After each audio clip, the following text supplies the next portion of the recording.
Let me guess, you start the week strong. Monday, feeling good. Tuesday, feeling good. By Friday, you're ordering that pizza, stuffing your face and saying, I'll start again Monday. Does that sound familiar? Well, here are 5 hacks that will make sure that you stay in that calorie deficit. And no, I'm not going to tell you to just drink more water. Hi, I'm Harry. I run an online coaching business where I've helped over 150 professional, busy women who don't want to be living in the gym and actually want to get results without having to eat out of a Tupperware every meal of the day. The number one thing that my clients struggle with the most, staying consistent with a calorie deficit. Not creating one, staying in one. Let's fix that. Okay, so hack number 1 for you is going to be front loading your protein in your breakfast and lunch. Here's why this works. It keeps you more full for longer. Imagine having just a piece of toast for breakfast. It's not really going to fill you up very much, and a few hours later, you're going to be starving again. If you start with eggs, Greek yogurt, or a protein shake, you're going to be full through till lunchtime. Same thing at lunch. If you're having just a sandwich or some crisps for lunch, a very basic lunch, it's going to fill you up for maybe half an hour to an hour,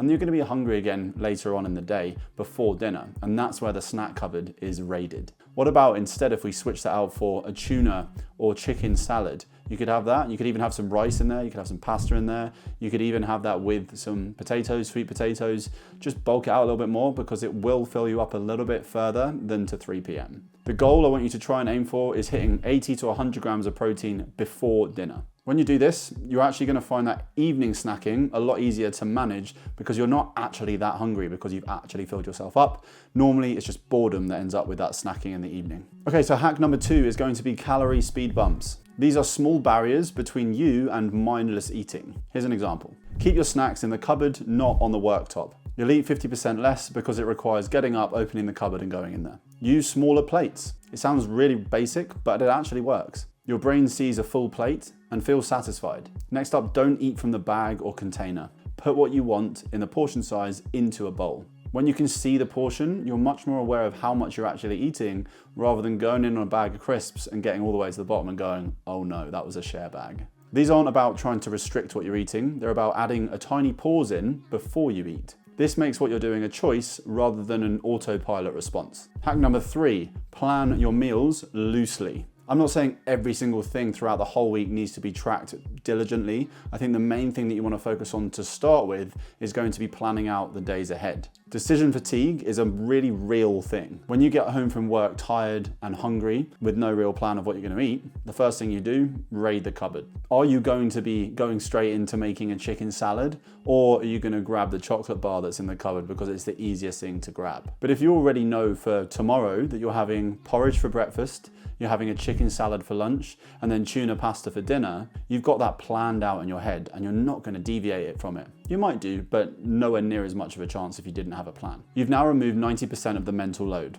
So now you're going to go into that situation knowing what you're going to eat and you're going to feel satiated and full because of it. Even a rough plan instead of a really detailed meal plan makes sticking to something so much easier than just winging it on the day. Hack number 4, stop aiming for perfection. This is a critical one. Everyone is trying to finish their day on 1400 calories on the dot. You don't need one perfect day in a whole week. You need consistent weeks in a month. Think about it here. One higher calorie meal does not ruin all of your progress. Going to dinner on Friday night and having a bowl of pasta and some wine, that is okay. Your body doesn't actually work on a 24-hour clock. It works on averages over time. What does ruin your progress is when you go out for one meal and you feel like you've messed up the week and then you say, do you know what, screw it, I'm just gonna, the next 3 days, Thursday, Friday, Saturday, I'm gonna absolutely go for it. Monday rolls around and I'll start again. That's where people lose out on weeks of progress, not just one meal's worth of progress. A meal is nothing in the grand scheme of things, but a week of progress, that's pretty big.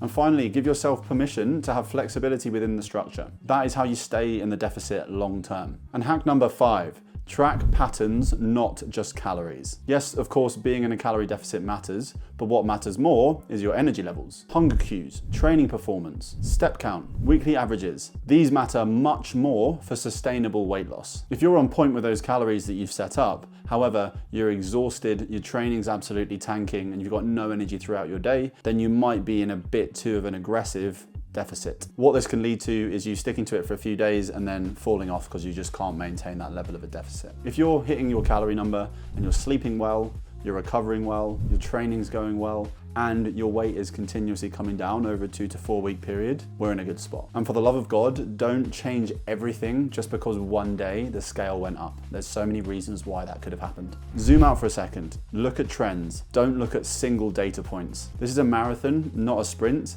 and data tells a real story when you look at it over weeks and months. So there you have it, 5 ways that you can stay in your calorie deficit. Front-loaded protein, calorie speed bumps, planning meals loosely, ditching perfection, and tracking patterns with your food. A calorie deficit doesn't need to be punishment like some of the fad diets you've probably done before. You're eating 500 calories a day. If it feels absolutely miserable, then you probably need to adjust your approach a little bit. If you want help implementing these strategies and making sure you can find something that actually works for you, the link is in the description below on how you can work with me. And if this was helpful for you, smash that subscribe button so you make sure you see future videos.